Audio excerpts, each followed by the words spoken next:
tonight. Winnipeggers are facing an awful lot of cost pressures and inflation and everything they do right now.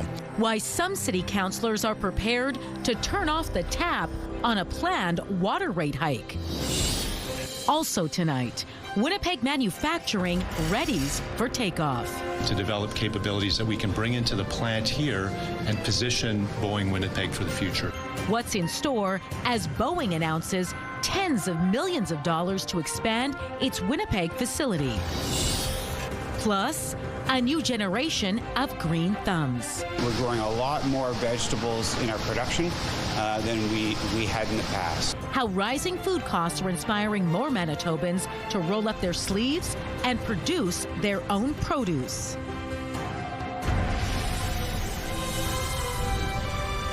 CTV News. Live from downtown Winnipeg with Marilee Caruso. Good evening. Thanks for joining us. A break could be flowing to Winnipeg homeowners. A motion at City Hall, backed by Mayor Gillingham, would freeze water and sewer rates next year. Right now, they're set to go up by 4.2%. Standing by live with the details is CTV's Jeff Keel. So, Jeff, why is this freeze being floated? Because of a $67 million surplus, but there are strings attached.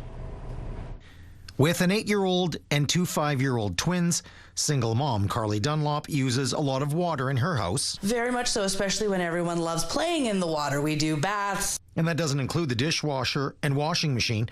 Dunlop says in the last year, her quarterly bills have gone up between $50 and $75.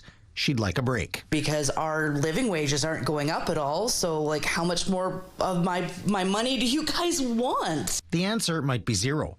Water and sewer rates are set to rise another 4.2% in 2027.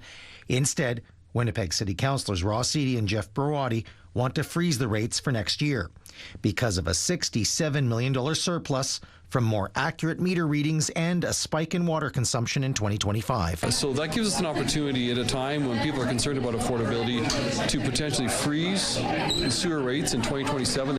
But most of that additional revenue will trickle to the third phase of the North Sewage Treatment Plant.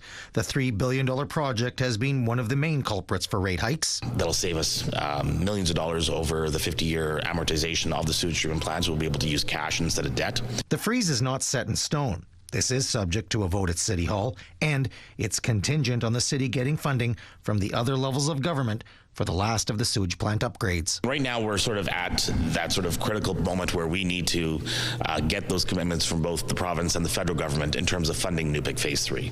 Carly Dunlop welcomes the help, which is being proposed in an election year. If they did it, I'd still absolutely take it for sure, but I ain't going to give my political vote just because you say you're going to. Do it first, and then we'll talk. Some of the surplus will also be used to expand the H2O program, which helps homeowners struggling to pay their water bills.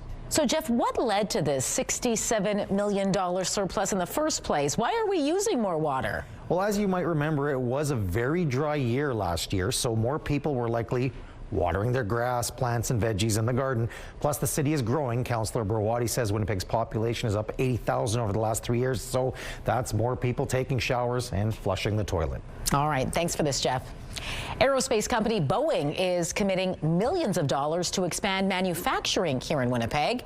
The company says the $36 million will be used to advance aerospace research and development, including in the fields of automation and collaborative robotics. Boeing already has a presence in Winnipeg. The company manufactures parts and assemblies for commercial and military aircraft, such as the P-8 Poseidon. So the funds will be used to purchase the very complex equipment to underwrite the work that we're going to do in the research and development domain. Of course, that will also contribute to the overhead, salaries and the like. Important to note, this is a 10-year relationship, so those funds will help to support the great work we're going to do with the National Research Council over the next decade. It's not just about Boeing, but think of all of the companies locally that could be involved in this supply chain, and that's where we have groups like NRC working with others to help companies prepare themselves to get in on the opportunity, and all of those companies employ a lot of Winnipeggers as well. The funding is part of the federal government's wider industrial and technological benefits program, which is supporting some 3,000 jobs over the next 10 years. Folks living in a bustling bedroom community south of Winnipeg can look forward to a major overhaul on the main road in and out of town. The province and town of Niverville are partnering on a reconstruction project of Provincial Road 311 from just west of Wallace Road to 5th Avenue. It will include an expansion to a 4-lane cross-section of the western half of the project, along with new turning lanes, a roundabout, traffic lights, and drainage systems. There is a lot of interest in the community, and this roadway will go a long way, that even in the couple of years it'll take to build this, we will see significant investment in business and in housing. Population that is currently 8,000 in 10 to 15 years time will be closer to 15 to 20, and we will be Manitoba's newest city. And this again will serve as a tremendous entryway for whether people are living, coming, going to this community, coming for a visit. The province says the design work is already complete and construction is expected to get underway later this year. The town and province are splitting the $17.7 million bill almost equally. Well, judging by the weather outside, you wouldn't think gardening season is here, but fruit and vegetable prices keep going up, and that has some Winnipeggers digging in to offset food costs. CTV's Joseph Bernacki takes a look at the hobby sprouting in popularity and if it can truly help you save. Bob's Early Tomatoes, that's in the name, have been walking out. And, you know, as you can see behind me, a lot of them have flowers on them. Inside Ron Paul Garden Center, these tomato plants are flying off the shelf. Owner Ray Dubois says vegetable sales are outpacing flowers and other ornamental plants with his customers. What I can tell you is it's a seismic shift. So let's say it was perhaps 80-20 decorative crop to vegetable. It's almost now an equal number of decorative versus vegetables. So it's significant. Tomatoes, onions, and plenty of peppers. Dubois says this is what people are buying. As produce prices spike in stores, Nancy Wild is after potatoes at nearby St. Mary's Nursery and Garden Center. These varieties sold out last year. I decided to come early this year because last year I did miss out. So I've been looking at the different varieties here. There's everything from pink to white to purple, and I'm really excited to try these new pink ones. Wild says given the price of vegetables in stores, this could save her money. Food professor Sylvain Charlebois says cucumbers, onions, and tomatoes are just 3 staples he's found that continue to rise in price. People absolutely will remember higher prices, prompting them to think, you know what, maybe it's time for me to grow my own. Charlebois says in order to truly save, you need to keep gardening for several years in order to make it worthwhile. Back at St. Mary's, owner Carla Hertzina is optimistic. She says choosing vegetables that are easy to store can go a long way to saving money on fresh produce. Longevity is key. Not only can we store the potatoes and the onions, but think of the capacity of doing some canning, preserving your own stuff, creating your chutney, doing pickles, pickled carrots, pickled asparagus. Joseph Bernacki, CTV News, Winnipeg. A warning from the province tonight to be vigilant as water levels across southern and central Manitoba are expected to rise in the coming days. A high water advisory is now in place for the Assiniboine River from Shellmouth Dam to Portage La Prairie. There's also an elevated risk of ice jams and overland flooding across the Parkland region next week as warmer temperatures accelerate the snow melt. Runoff is expected to begin early next week for much of central Manitoba, including the Parkland and Interlake regions, along with the Fisher River and Icelandic River basins. Wasn't much melting taking place today, Colleen, although we had a lot of precipitation to add to those water levels. We were slip sliding in the Red River Valley this morning. Freezing rain came right over our region. I'll take a closer look at how that happened. But speaking of the Parkland region, oh my goodness, one major snowfall after the next over the last several months, and it is still snowing precisely in that area now. I will have more on that. A look ahead to the weekend. I'll give you a hint. It'll be sunny in Winnipeg. It just won't be so warm, but just wait until next week. So we're finally there. We're finally there. Let's take a look right now first through the Bathfitter Live Eye. Bathfitter is the CTV Live Eye. There we go. It is exclusively home of the PermaFit solution. And it is brought to you by Bathfitter. There you go. -4 degrees. The snow is falling. It looks like a snow globe outside our studios here in downtown Winnipeg. Winds out of the west-northwest at 21 kilometers an hour. With the wind chill, it feels like -11. The pressure's rising and the humidity right now, merely, is 80%. Thanks, Colleen. A heads up if your commute regularly takes you down Portage Avenue. Westbound Portage Avenue will be down to one lane between Carleton Street and Edmonton Street next week, Monday to Friday. This is likely to cause traffic delays for those heading out of downtown. The city says the closures are needed so PCL Construction can set up a large crane it needs for the Portage Place redevelopment project. Manitoba Premier Wab Kinew says Ottawa has hinted it wants to see liquefied natural gas shipping out of Churchill by 2030. If not, federal support for an expansion of the port in the community could be off the table. Kinew met with the Prime Minister this week in Ottawa to discuss a plan to expand the Port of Churchill as part of a trade corridor through northern Manitoba. Mark Carney says the Premier says Carney was presented an aggressive timeline of getting liquefied natural gas flowing out of the town within the next 4 years. However, major improvements would be needed to rail, port, and other infrastructure. Conservative leader Pierre Poilievre was in town today visiting workers at a concrete company in the West Kildonan Industrial Park. We're your servants. We're here to work for you, and you're the ones that we're going to serve. So, thank you. Poilievre toured Multi-Creek Precast facility alongside Conservative MPs from Manitoba. During his speech to workers, he says his party remains committed to removing red tape impacting the construction industry, citing taxes, improving public safety, and beefing up the economy. To be your voice, we're going to restore the promise of this country, where anyone who works hard gets a great paycheck with strong take-home pay, money that preserves its value, food and homes that are affordable, safe streets, and a proud flag flying off the front porch. That's the country we know, that's the country we love, and that's the country we'll restore. Thank you very much. God bless Winnipeg. Poilievre's visit to Winnipeg comes just days after Prime Minister Mark Carney secured a majority government following a sweep of 3 by-elections Monday. The provincial and federal governments, along with a coalition of First Nations, are sharing a vision for a protected area in the province's north, and your feedback is wanted. The plan would establish the entire Seal River watershed, an area about the size of Denmark, as an Indigenous protected and conserved area. It means its future and ongoing management would be guided by Indigenous culture and leadership through an appointed board. About 2/3 of the 50,000 square kilometer watershed would become a new provincial park where hunting, fishing, outfitting, and ecotourism would continue. The eastern third of the area, including the land around Tuduli Lake, would become a new national park. Outfitting and licensed hunting would be allowed to continue in some places for 10 years. With the land. So I brought a lot of fancy grad school words today.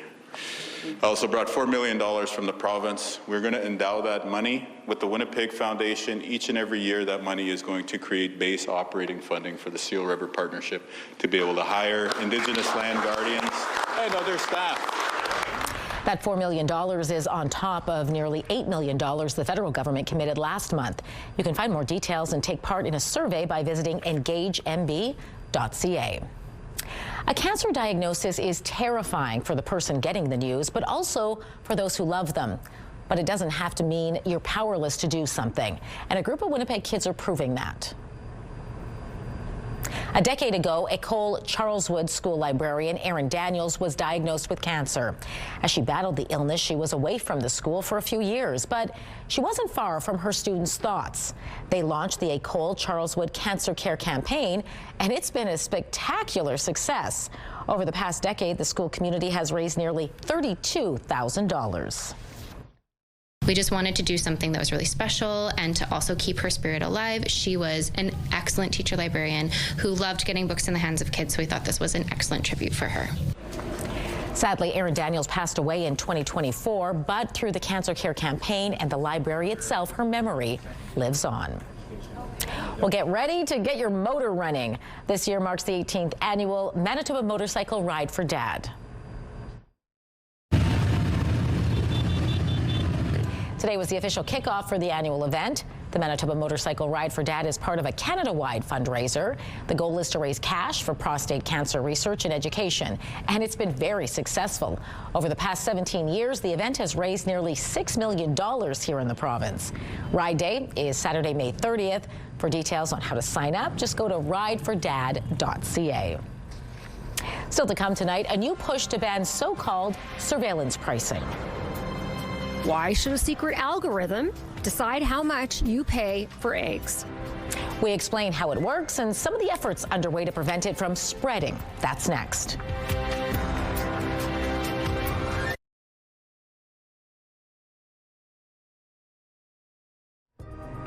Taking a look at the markets tonight, crude oil lost $8.50. The Canadian dollar rose above 73 cents U.S. Gold jumped $71. The TSX added 294 points. The Dow Jones gained 868 points, and the Nasdaq rose 365 points. Skip the Dishes is switching gears on its grocery delivery service, and as a result, it's laying off staff. The food delivery service launched Express Lane in 2021, opening its first distribution hub here in Winnipeg. The grocery and household item delivery service promised your bread and toilet paper at your doorstep in 25 minutes or less. Now, the company says it's pumping the brakes on the offshoot, and Express Lane staff have been laid off. The news comes days after Skip announced it was partnering with Loblaw to add its stores like Superstore and No Frills to Skip's menu. Sylvain Charlebois from Dalhousie University believes Skip the Dishes has fallen behind U.S. competitors like Uber Eats and DoorDash in recent years. Express Lane has now become collateral damage. The company wouldn't say how many employees are affected. A one-time payment intended to help lower-income Canadian households cope with the high cost of living will go out on June 5th. The new Canada Groceries and Essentials benefit will provide direct relief to more than 12 million Canadians, helping to offset the cost of groceries for working families. The federal government will issue a direct payment equivalent to 50% of the existing GST-HST credit for 2025-26. Any family already receiving that tax credit will automatically get a one-time top-up. Ottawa says a family of four with a net income of $40,000 will receive $533. A single person earning $25,000 annually will get half that amount. The Ford Motor Company has issued a massive recall of its Ford F-150 trucks. 144,000 F-150s are being recalled across Canada.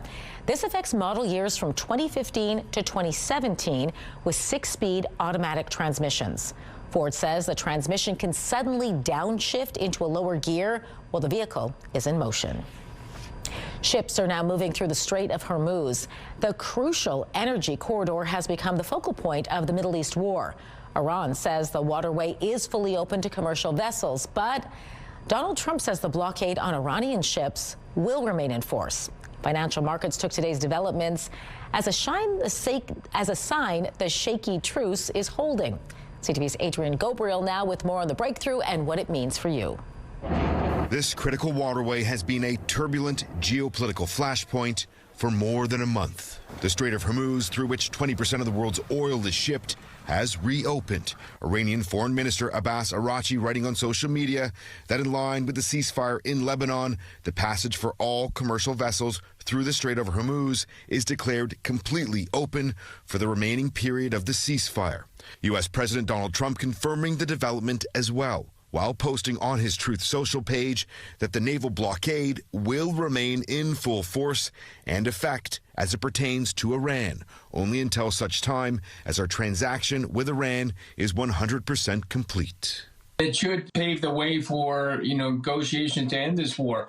Or it could also be used just to put pressure on the United States with their blockade against, commerce coming out of Iran. Prime Minister Mark Carney took part in a call with world leaders today on restoring freedom of navigation through the strait. His office saying in part that the Prime Minister stressed the importance of international cooperation to protect navigation rights and promote stability for commercial shipping through a defensive framework grounded in international law. While oil fell more than 10% Friday, the average price at the pumps for Canadians remains elevated. Gas price experts are predicting an 8-cent drop by Tuesday, though that's after an 8-cent spike across parts of the country expected tomorrow. That's because of the switch to summer gas from winter gas. Then you have the drop in excise tax on Monday, and so everything's wish-washing around.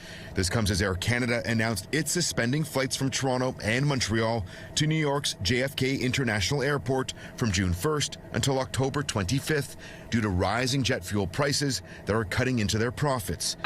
In Europe, the International Energy Agency says that continent has roughly 6 weeks of jet fuel remaining, with potential flight cancellations on the horizon as well.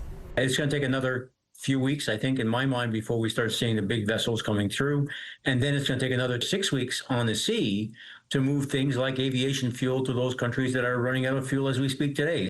Any hope of peace and stability in these waters hangs on the ebbs and flows of ongoing negotiations.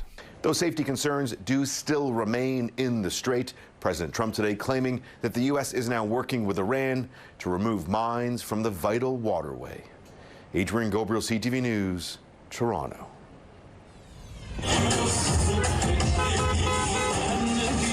Meanwhile, this crowd, some waving the flag of Hezbollah, gathered in southern Lebanon to welcome back people who fled the fighting yesterday. Yesterday, a 10-day ceasefire was announced, allowing many to return to what remains of their homes.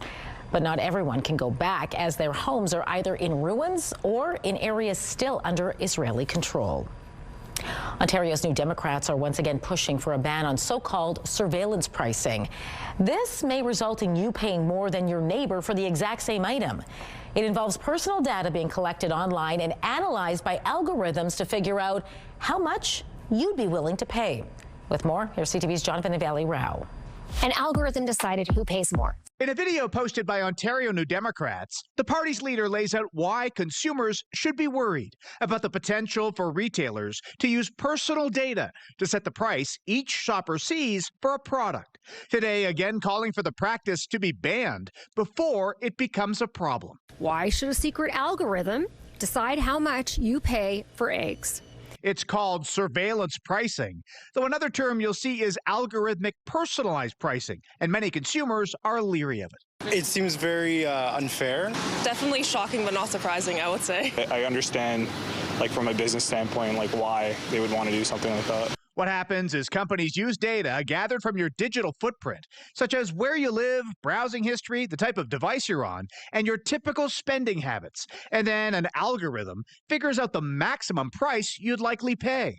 What it means is that two people on the same site at the same time can see different prices for the same item. And they're doing this to try and extract the most possible value they can from each consumer. And some think eventually the data could include when you get paid. Firms might eventually be able to raise prices when they know that it's payday to get you to pay a higher price. Already, the cost of things like ride shares, airline tickets, and hotels can change based on timing and location, what's called dynamic pricing. Surveillance pricing is more personalized. How prevalent it is in Canada is unclear.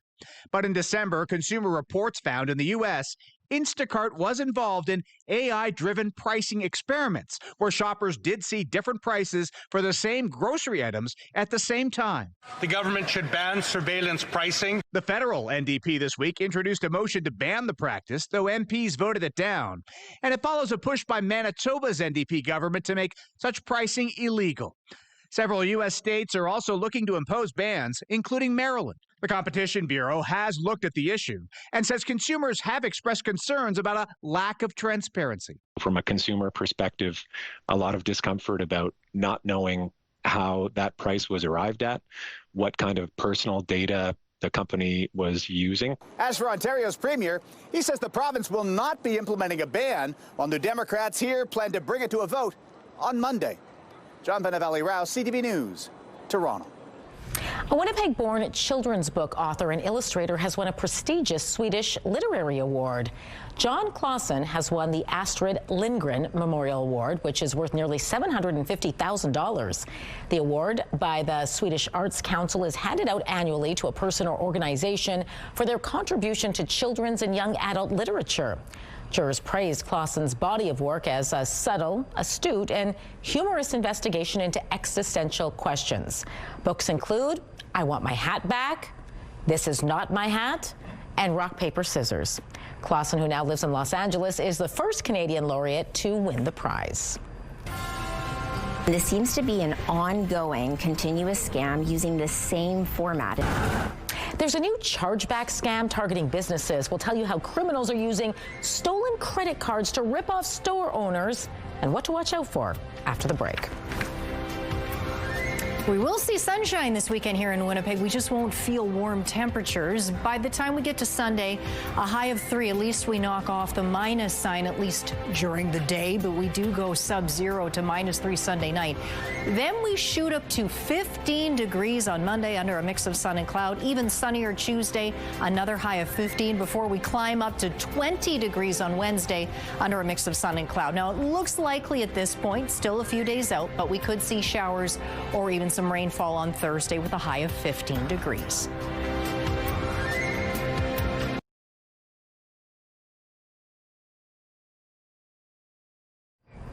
The Winnipeg Blue Bombers shored up its quarterback ranks yesterday with a very big signing. The Blue and Gold announced rookie Canadian QB Taylor Elgersma is joining the team. For me, I think it was just it was time for me to come home. It was time for me to start this journey here and to start this this process of developing and learning and then being here in this organization. The Bombers picked him up in the second round of the 2025 CFL Canadian Draft after a standout university career at Wilfrid Laurier. He was named the top player in the U Sports football in 2024 after finishing the season with more than 4,200 passing yards and 35 touchdowns. Following the CFL draft, Elgersma signed with the Green Bay Packers and actually played 3 NFL preseason games before he was released. Like I said, it's about going day by day and becoming a better pro and a better player every single day. I'm in an organization that has a winning culture, and so that's all you're looking for as a young quarterback is, how can I, be around these guys, learn from these people, and better myself from it, and ultimately what can I do to help this organization win a Grey Cup. And I think that they know that that's where my mindset's at, and I think that that's where we're all focused on. He will report to Bombers rookie camp May 6th.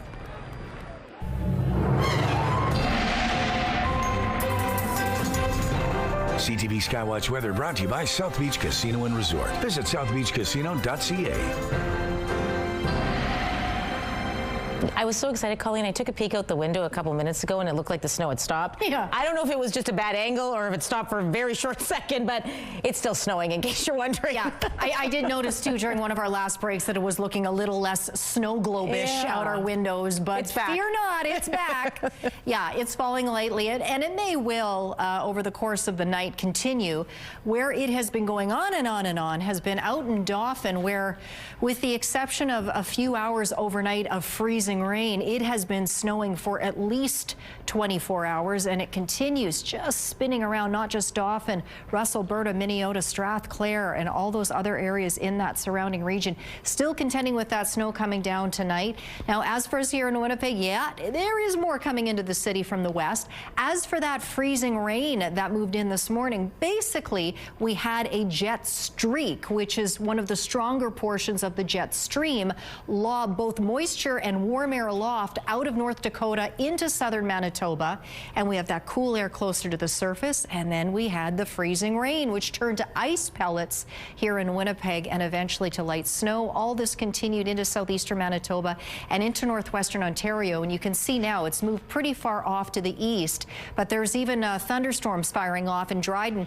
Not outside the realm of possibility that you may see a thunderstorm yet tonight, but boy, it's coming down as you can see there, and it will continue to push off further to the east tonight. This snow will continue to move eastward as well over the next few hours, although there's still a fair bit more snow, or at least time with the snow falling yet to come tonight, particularly if you're up in the northeast. Island Lake could see as much as 10 centimeters of snow tonight, Gillam as much as 5. Meanwhile, for areas closer to Saskatchewan, clearing overnight. We'll see some clearing gradually throughout the day here in the southeast, so we may catch a flurry or two here in Winnipeg and the surrounding areas in the morning, but you can see as we get into the afternoon, some of that sun starts to to shine, but the temperatures don't warm up. We'll be lucky if we get to about the freezing mark here in Winnipeg. A little bit of a disturbance maybe trickles through on Saturday night, then we clear right out on Sunday. We brighten up. We don't really warm up all that much, maybe a couple of degrees here in the south before that big jump on Monday. -8 is our overnight low tonight with that light snow continuing, winds out of the north at 30 kilometers an hour.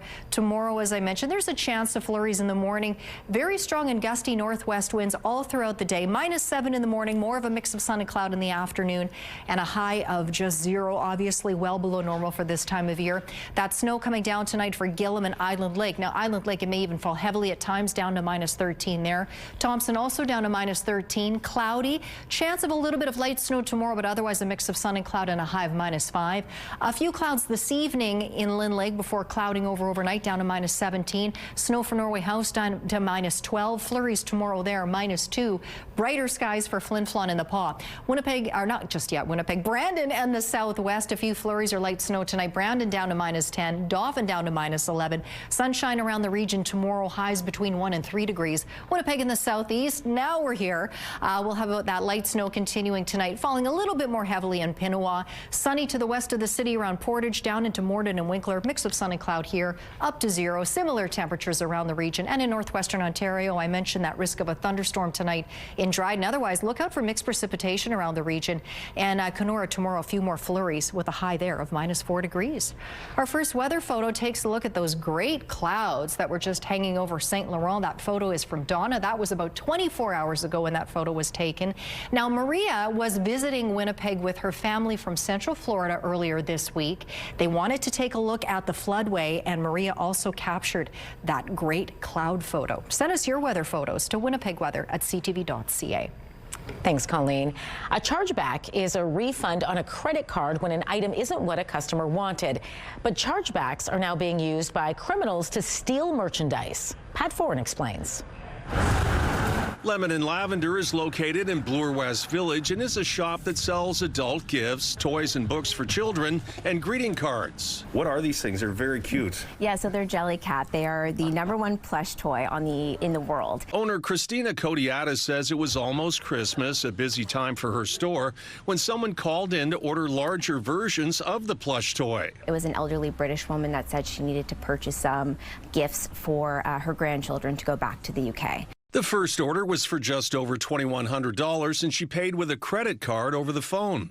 When she purchased them, she said a driver was going to come pick them up. We didn't think twice about it. We wrapped it up nicely for her. We met the driver at the door. We handed him the items, and that was the end of it. Days later, the same person called back and made another order for almost $1,800. Everything seemed fine, but the following month, the credit card company issued a chargeback saying the credit card that was used was stolen. Corner Card told CTV News, "Our customer has no connection to Canada and confirmed he did not carry out the transactions in question. The transaction is fraudulent, which is why chargeback proceedings were initiated." Kodiatis is now owed almost $4,000. We are not dealing with the person on the other end of the card. We're dealing with an unknown figure of who placed the order. With chargeback fraud, retailers lose the purchase amount, the merchandise itself, they must pay shipping fees, they're penalized by the payment processor, and waste time fighting fraud.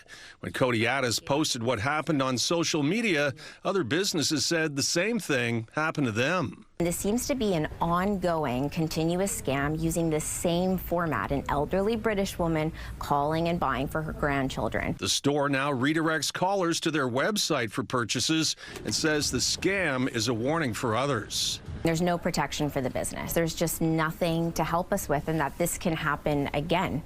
And that really worries me. Pat Foran, CTV News. Up next, colorectal cancer rates are on the rise, and researchers have found a surprising demographic making up most of the deaths from the disease. That data next in Medical Watch.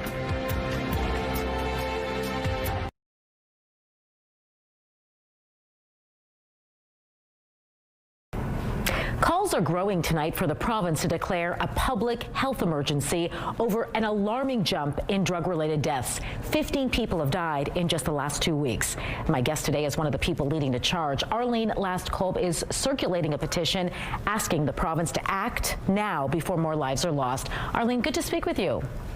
Oh, hi. Thank you for having me. 15 people dead in just 14 days. How concerning is this? Extremely concerning. I would say a crisis.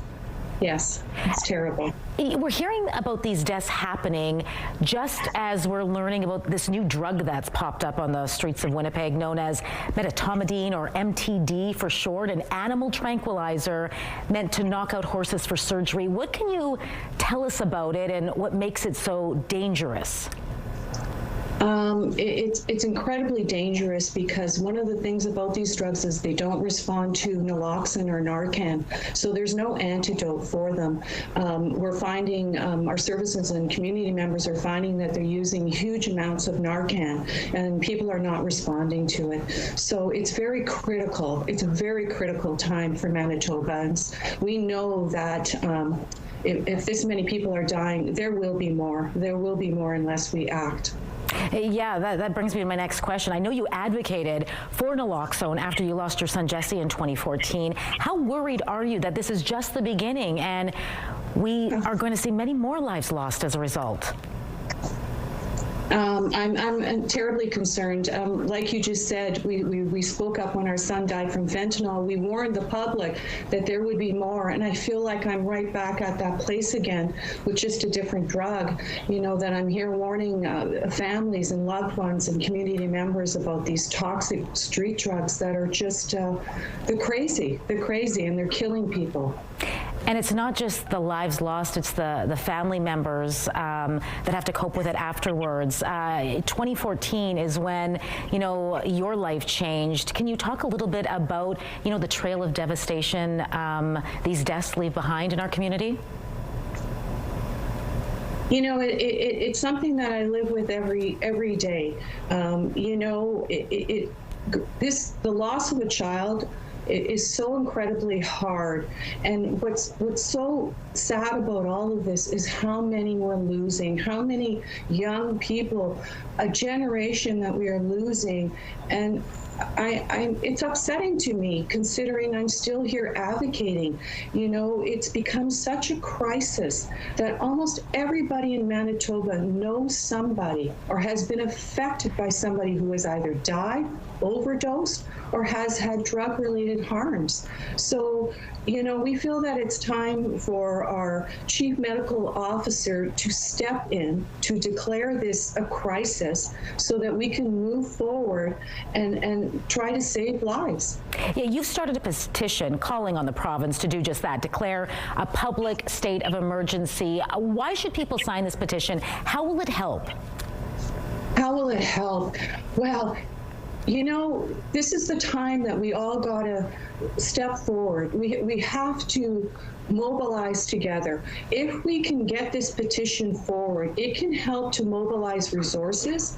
It will give our government, you know, to address this in an effective way. We hope it will open doors to increase funding for addiction services, harm reduction programs, and public education campaigns to prevent drug use. You know, we'd like to enable greater coordination between healthcare providers, people who use substances. We want to support the organizations that are out there. And more than anything, we want to help families. We want to help the families so they don't have to go through what I'm going through every day. And, you know, since our son died, you know, hundreds and hundreds and hundreds of people have died. And we can't get our way out of these street drugs. We need help. Well, that help starts with the petition. If you would like to sign it, you can find it online at change.org. Arlene, I want to thank you so much for your time tonight. Thank you so much. Thank you. Take care.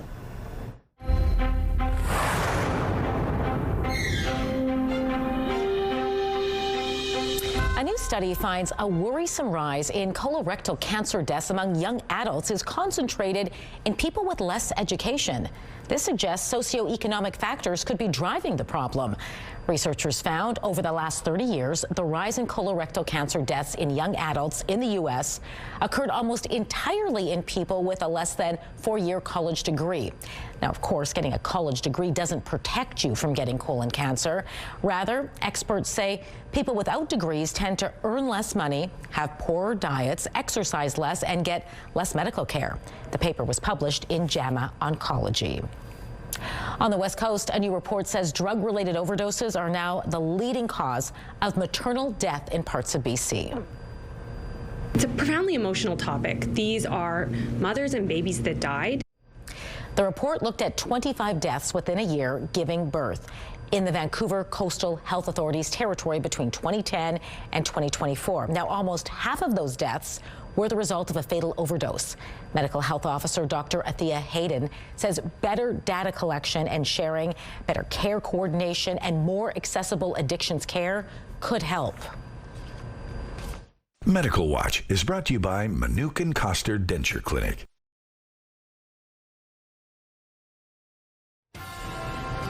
Art is in bloom quite literally over at the Winnipeg Art Gallery. They're being reimagined in floral form. When you can check it out next in Spotlight.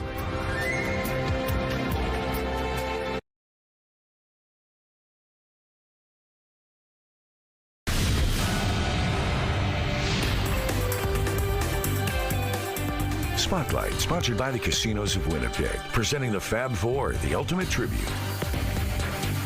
The curtain is about to fall on Manitoba Opera's 2025-26 season, and it's closing out with Mozart's comedy, The Marriage of Figaro.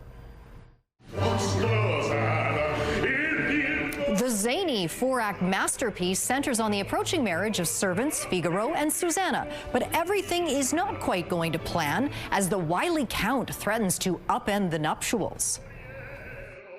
The Count has other plans for the wedding day. He's got his eyes set on Susanna and he wants to upend things. So Figaro and Susanna team up together with the Countess, and it's a day of disguises and tricks and schemes to uncover the Count's true intentions. Will the marriage go ahead? Will the Count be successful in wooing Susanna? You can find out for yourself. Shows are happening tomorrow, Wednesday, and Friday. However, tickets are limited. You can head over to MB Opera to find out more. Works of art are being brought to life during a special exhibit at the Winnipeg Art Gallery this weekend. If you look outside today, it's pretty gray and cold, but you walk in here, you see all this vibrant color, you see people being very creative. Art in Bloom challenges people from various walks of life to reinterpret pieces of the gallery's collection using flowers. And it's not just florists. Architects, students, and many others had a hand in the 90 unique pieces currently on display, alongside works of art that inspired them. This is the chopper that has been done in soapstone. It's an Inuit artist. And everything that's used on this particular interpretation is all natural. So they have to work within the size of this plinth, or this platform, if you will. And in this case, these two young women are architects, and they did an interpretation back in '24, and we invited them back again. And this is what they created, and it's amazing. Art in Bloom runs tonight until 9 p.m. and again Saturday and Sunday between 11 and 5. Entry is included with gallery admission. And here's a look at some of the other events taking place in Manitoba this weekend. The Architecture and Design Film Festival looks at the importance of the industry in everyday life. The Manitoba Museum celebrates Earth Day. The Great Benjamin Circus, Big Top, returns to Assiniboia Downs. High school musicians take the stage in a battle of the bands in support of TJ's Gift Foundation. Get creative or enjoy some Celtic tunes at the West End Cultural Centre's Crafts and Cayley. The Manitoba Opera once again presents The Marriage of Figaro. Experience favorites from Eminem, Fugees, and the Notorious B.I.G. in a new way at the Candlelight Concert, Hip Hop on Strings. You can find a full list of events this week this weekend on our website, ctvnewswinnipeg.ca. Here is a look at your Friday primetime lineup, starting with Celebrity Jeopardy at 7. Happy's Place and Children Ruin Everything come next at 8. And at 9, catch Boston Blue. It's all right here tonight on CTV. Oh, there we go. Precocious puppies pile into the Winnipeg Humane Society. How many are waiting to be adopted?